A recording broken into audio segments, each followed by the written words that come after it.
Hello students, आज मैं आपको अनुच्छेद लेखन बता रही हूँ। ये क्लास 4th 5th से शुरू हो जाता है, क्लास 10 तक आपका अनुच्छेद लेखन आएगा। और टॉपिक उसमें आपको दिया होता है। अनुच्छेद लिखते समय आपको कुछ बातों को बहुत ध्यान में रखना चाहिए, जैसे कि वो एक पैराग्राफ में ही होना चाहिए। ऐसे जो होता है बड़ा होता है, उसे हम कई पेज में लिख सकते हैं।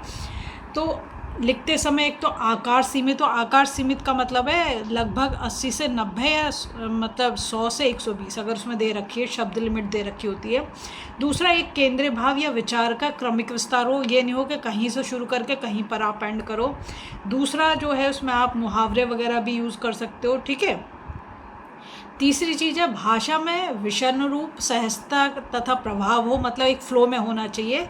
वैसे तो अनुच्छेद पत्र, निबंध, संवाद और साहित्य की विविध विविधाओं में अंग भी होते हैं। जैसे क्या कहना चाहिए, जैसे अनुच्छेद भी कई प्रकार के होते हैं। विचार प्रधान अनुच्छेद होता है, वर्णन प्रधान अनुच्छेद होता है, भाव प्रधान अनुच्छेद होता है, कल्पना पर आधारित अनुच्छेद होता है, ठीक है।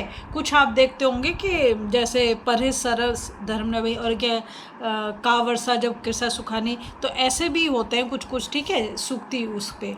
अब मैं आपको बता रही हूँ आज का जो अनुच्छेद है, प्रदूषण की समस्या। अगर आप क्लास 9th और 10th की बात करो तो वहाँ 6 नंबर का अनुच्छेद आता है, ठीक है। और इसमें बहुत ईजी है आपको मार्क्स स्कोर करना, क्योंकि आपको अपने मन के उससे लिखना, कोई रट के नहीं लिखना है। देखो कैसे लिखोगे। जैसे ये प्रदूषण की समस्या, सबसे पहले तो समझ जाओ प्रदूषण है क्या, पॉल्यूशन।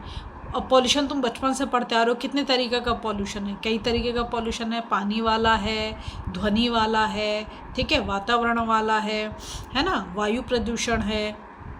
देखो, तो आज के विज्ञान युग में प्रदूषण की समस्या एक बड़ी चुनौती बनकर खड़ी है, क्योंकि ग्लोबल वार्मिंग आप सुनते होंगे, वो भी इसी चक्कर में हो रहा है। उद्योगों के विस्तार के साथ साथ, उद्योग क्या, जो इंडस्ट्री, वो धीरे धीरे बढ़ती चली जा रही है पॉपुलेशन के साथ में, प्रदूषण भी और अधिक बढ़ा है। जैसे जैसे इंडस्ट्री बढ़ेंगी, पॉल्यूशन तो अपना आप बढ़ेगा। और इंडस्ट्री क्यों बढ़ रही है, क्योंकि हमारे पॉपुलेशन इतनी ज़्यादा बढ़ती जा रही है, इसलिए। धरती का वायुमंडल इतना विषैला हो गया है कि किसी भीड़ भरे चौराहे पर सांस लेने में भी दिक्कत महसूस होने लगती है, क्योंकि एक तो टेम्परेचर इतना ज़्यादा रहता है आजकल, और फिर वहाँ पर लगातार धुएं की स्मेल आपको आती रहेगी, व्हीकल खड़े हुए हैं इसलिए। प्रकृति में जब तक संतुलन बना हुआ था, तब तक जल और वायु दोनों ही शुद्ध थे, मतलब पानी भी और हवा भी। उपयोगितावाद के हाथों प्राकृतिक साधनों का अंधाधुंध दोहन हुआ है, मतलब जो नेचुरल हमारे पास रिसोर्सेज हैं उनका हम, जैसे अगर आप हिली एरिया में जाओ तो वहाँ मारा मार जो इतने तुम्हें रेस्टोरेंट और वो होटल्स वगैरह मिलेंगे, क्योंकि उसमें बहुत ज़्यादा कमाई होती है, तो लोग उस तरफ जा रहे हैं, जिसके कारण तुम देखते हो हमेशा जो लैंडस्लाइड वगैरह भी सुनते रहते हो ऐसी जगह पे। और वहाँ पर भी बहुत भीड़ होने लगी, वहाँ पर भी गर्मी होने लगी है। परिणाम स्वरूप वातावरण में निरंतर प्रदूषण बढ़ा ही है।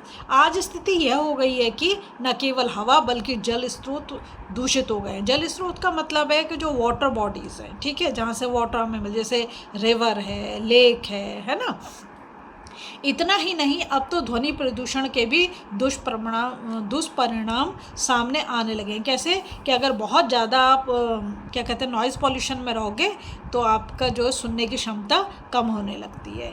यदि हम अब भी नहीं संभले तो उसके विनाशकारी परिणाम शीघ्र सामने आएंगे। मतलब हर तरफ से अगर प्रदूषण हो रहा है तो हमें उसका कुछ ना कुछ तो खामियाजा भुगतना पड़ेगा। इसलिए अच्छा है कि हम सुधर जाएं और अच्छे से अपने उसका क्या करना चाहिए, वायुमंडल का, अपने आस पड़ोस की अगर सफाई कर लेंगे तो भी बहुत कुछ हो जाएगा, ठीक है। अगर आपको पसंद आ रही है video, please like share subscribe कर दें, फॉलो करें।